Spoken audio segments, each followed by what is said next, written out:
Pemirsa, Anda masih bersama kami di Lintas Banua Sepekan.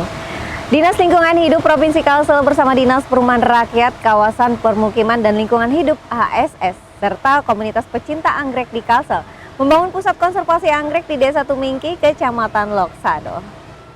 Kabupaten HSS dikenal memiliki beragam tanaman hias. Kekayaan keanekaragaman hayati itu banyak ditemui di kawasan Pegunungan Meratus, salah satunya aneka jenis anggrek. Kini seiring waktu, keberadaan anggrek alam terus terancam punah akibat maraknya perburuan maupun kerusakan lingkungan. Mengatasi hal itu bertepatan peringatan Hari Internasional untuk Keanekaragaman Hayati, pemerintah Provinsi Kalsel melalui Dinas Lingkungan Hidup dan Dispera KPLH HSS meresmikan pusat konservasi sekaligus penobatan Desa Tumingki sebagai kampung anggrek di Hulu Sungai Selatan. Keberadaan kampung anggrek ini diharapkan akan menambah daya tarik pariwisata alam di pedalaman kawasan Pegunungan Meratus. Peresmiannya ditandai pemotongan untayan melati oleh Ketua Tim Penggerak PKK Kalsel, Hajah Raudatul Jannah atau disapa Acil Odah, didampingi pejabat Bupati HSS H. Hermansyah bersama pejabat Ketua Tim Penggerak PKK HSS Hajah Rusnawati.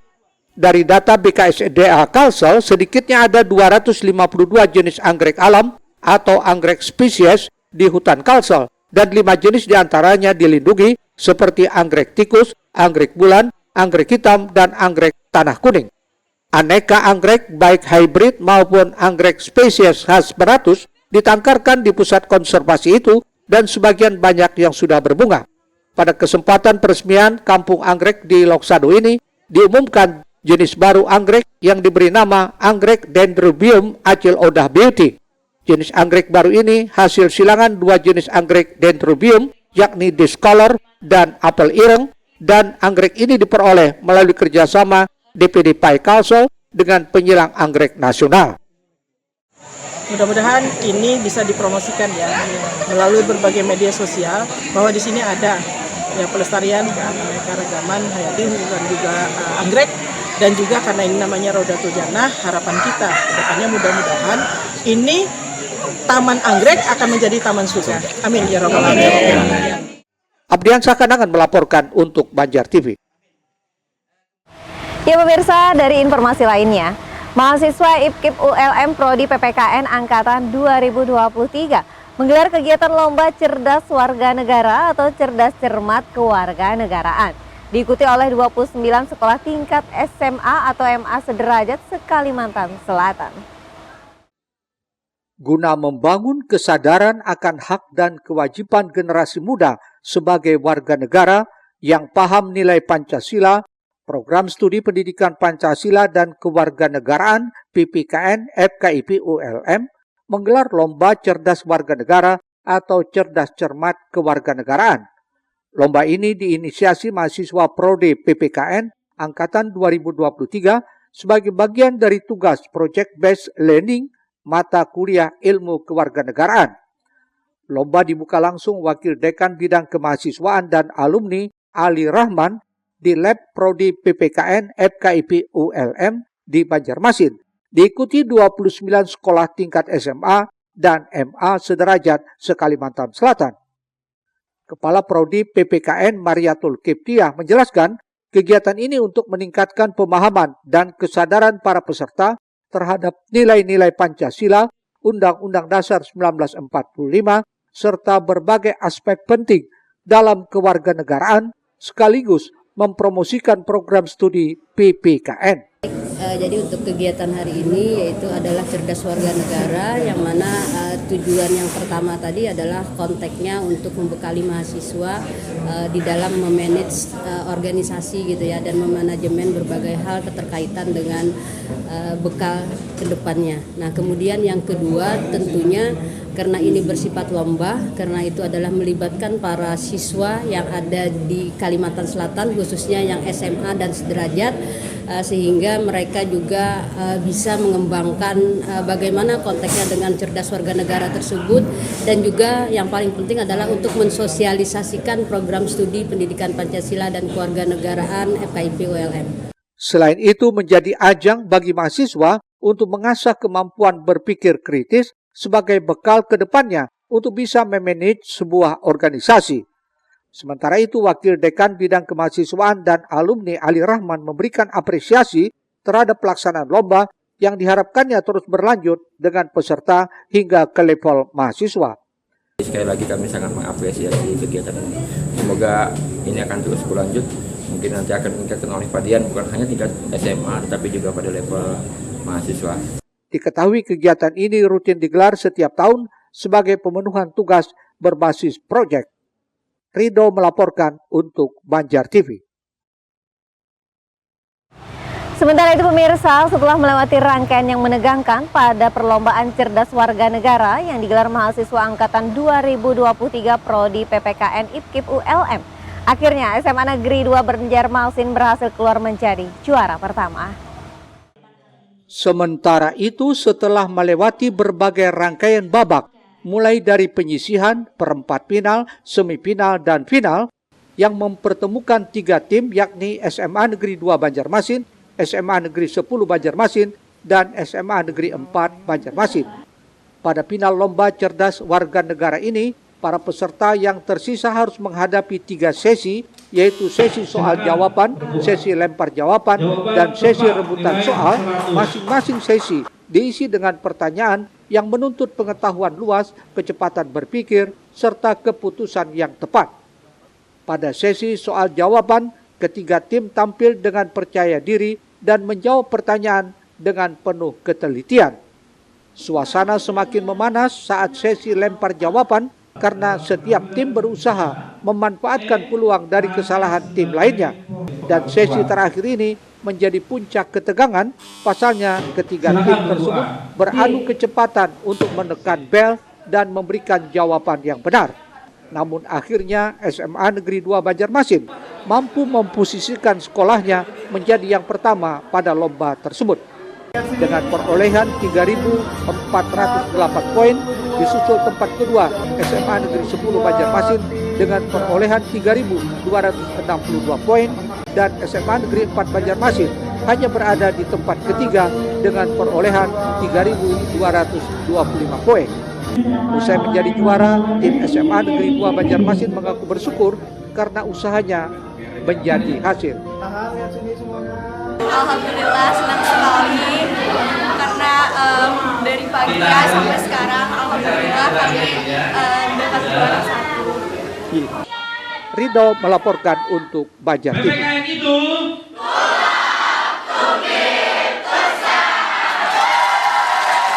Selanjutnya pemirsa, Ketua Komisi 4 DPRD Provinsi Kalimantan Selatan, Haji Muhammad Lutfi Saifuddin, menerima kunjungan dari Dewan Pengurus Tutus Banjar Asli atau Tabas.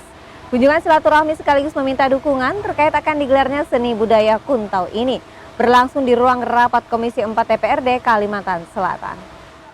Komisi 4 DPRD Provinsi Kalimantan Selatan menerima kunjungan dari Dewan Pengurus Tutus Banjar Asli atau Tabas, berlangsung di ruang rapat Komisi 4 DPRD Kalsel Rabu 29 Mei 2024. Kunjungan silaturahmi sekaligus audiensi terkait akan digelarnya Festival Bakuntau dan Pentas Seni Budaya ini diterima langsung Ketua Komisi 4 DPRD Kalsel Lutfi Saifuddin. Ditemui usai kegiatan, Bang Lutfi sapan akrabnya menyampaikan tujuan dari organisasi masyarakat ini untuk meminta dukungan sering akan digelarnya pelestarian budaya seperti Bakuntau dan lainnya.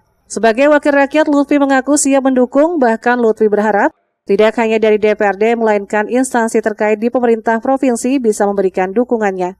Audiensi dari organisasi masyarakat Tabas ya, Tutus Asli Banjar, mereka rencananya akan mengadakan sebuah kegiatan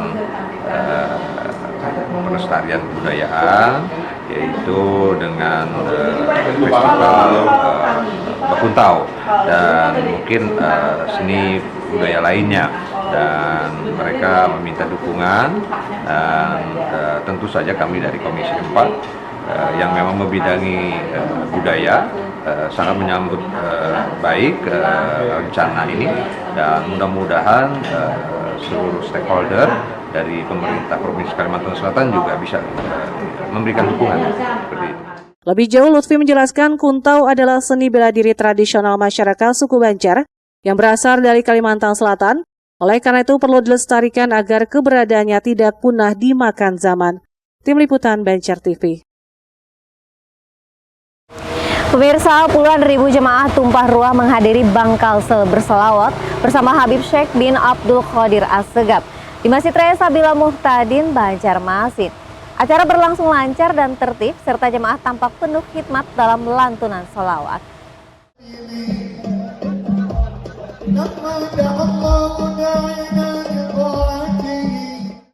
Memperingati hari jadinya yang ke-60 tahun, Bangkalsel sukses mempersembahkan event bertema religi untuk seluruh masyarakat Kalimantan Selatan, yakni Bangkalsel bersolawat dengan tema keberkahan untuk Banua, Kamis malam di Masjid Raya Sabila Muhtadin. Kegiatan yang dimulai pada pukul 20.00 WITA ini menghadirkan Habib Syekh bin Abdul Qadir As-Segaf dan juga Ustadz Ilham Humaidi yang mengisi tausiah agama. Puluhan ribu masyarakat Banua yang hadir pun tampak antusias dalam mengikuti kegiatan yang melantunkan syair-syair pujian kepada Rasulullah Shallallahu Alaihi Wasallam.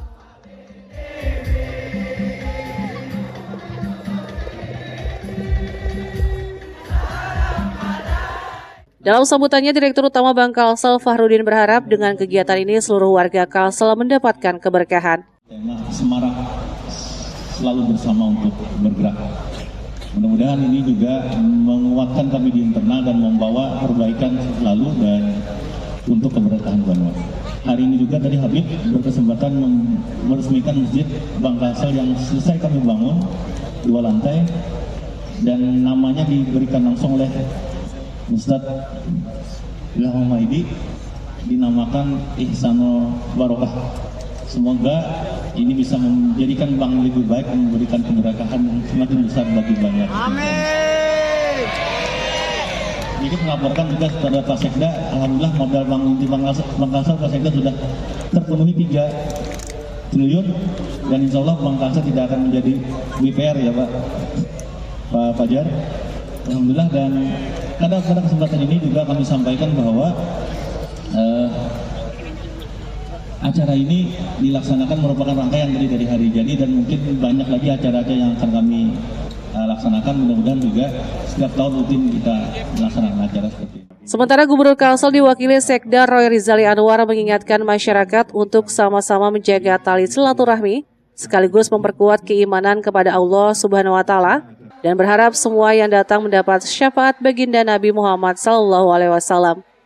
Dalam Bangkalsel bersalawat ini misalnya bukan hanya menjadi ajang silaturahmi, tetapi juga menjadi sarana untuk memperkuat iman dan takwa kita kepada Allah Subhanahu wa taala. Terlebih lagi kehadiran Habib Syekh bin Abdul Qadir As-Segaf yang akan memimpin salawatan, insya Allah akan semakin menambah kehusuan dan keberkahan acara ini. Kita semua tahu bahwa salawat merupakan bentuk kecintaan kita kepada Nabi Muhammad SAW. Dengan bersalawat, kita berharap mendapatkan syafaat beliau di hari kiamat. Kegiatan ini turut diisi tausiah Ustadz Ilham Humaidi, pimpinan Majelis Taklim Al-Sofa Banjarmasin, yang berakhir kurang lebih pukul 23.00 WITA, dengan kondisi arus lalu lintas terkendali di bawah pengawasan pihak kepolisian dan TNI serta Dinas Perhubungan Kalimantan Selatan. Eko Anggoro, Banjar TV. Sementara itu pemirsa, dalam gelaran Bangkalsel berselawat, Bank Kebanggaan Banua tersebut turut peduli terhadap rakyat Palestina yang diserang agresi Israel dengan memberikan bantuan senilai 100 juta rupiah yang disalurkan melalui Basnas Kalsel. Kehadiran Bangkalsel tak hanya dirasakan masyarakat Banua, bahkan mereka yang jauh sekalipun, termasuk warga Palestina yang saat ini terus diserang oleh agresi militer Israel yang baru-baru ini meluluh kelantakan kampung pengungsian di Rafah. Melihat kondisi itu, Bangkalsel memberikan bantuan senilai 100 juta rupiah yang disalurkan melalui Basnas Kalsel di sela gelaran Bangkalsel bersolawat Kamis malam di Masjid Raya Sabila Muhtadin. Bahkan dalam kesempatan itu, Habib Syekh secara khusus mendoakan Palestina agar terbebas kezaliman Israel dengan solawat Ashgil. Habib mengatakan selawat ini agar warga Kalsel terhindar dari orang-orang zalim, terutama untuk warga Palestina, dan berharap diijabah Allah Subhanahu wa taala. Yang dolim-dolim nyingkir semuanya dan kita aman dari kedoliman. Dan kita tidak termasuk orang-orang yang dolim. Terutama kita doakan untuk Palestina. Tadi telah mendapatkan sumbangan untuk disumbangkan ke Palestina. Di samping sumbangan materi, kita sumbangkan pula doa di malam hari ini. Dengan doa nanti kita teriak semuanya. Dengan salawat ini insya Allah, Allah memenangkan masyarakat yang ada di Palestina dan menghancurkan musuh-musuh Islam yang ada di tempat itu. Dan insya Allah, Allah memberkahi negeri yang kita cintai ini. Memberkahi pula insya Allah Kalimantan Selatan ini. Memberkahi pula Bangkalsel pula. Dan memberkahi semua insya Allah masyarakat yang ada di Kalimantan Selatan dan sekitarnya. Insya Allah di berkat salawat itu Allah mengabulkan semua hajat-hajat kita. Amin ya rabbal alamin. Wasfil semua. Setelah itu doa juga datang dari Ustadz Ilham Humaydi di akhir tausiahnya. Dirinya berharap mereka yang meninggal diberikan syahid dan dimasukkan ke dalam surganya Allah.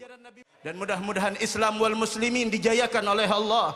Wabil khusus ikhwanana fi Palestin. Wabil khusus ikhwanana fi Palestin, perkumpulan kita pada malam hari ini bukan hanya bantuan yang diserahkan, tapi solawat, lantunan solawat, pujian, zikir adalah bentuk pembelaan kita terhadap saudara-saudara kita yang ada di Palestina, wabil khusus Rafah yang kemarin dibombardir oleh mereka. Mudah-mudahan Allah menerima yang syahid dari mereka, diberikan kesabaran kepada ikhwanana, saudara-saudara kita yang ada di Palestina, dan mudah-mudahan Allah berikan pertolongan untuk mereka insyaallah. Sebelumnya Bangkalsel juga telah membuka donasi melalui unit pengumpul zakat yang hingga kini terus dibuka bagi masyarakat umum untuk membantu meringankan penderitaan rakyat Palestina. Eko Anggoro, Banjar TV. Pemirsa, Taman Budaya Kalsel gelar lomba tari tradisional Tirik Lalan. Informasi akan hadir sesaat lagi.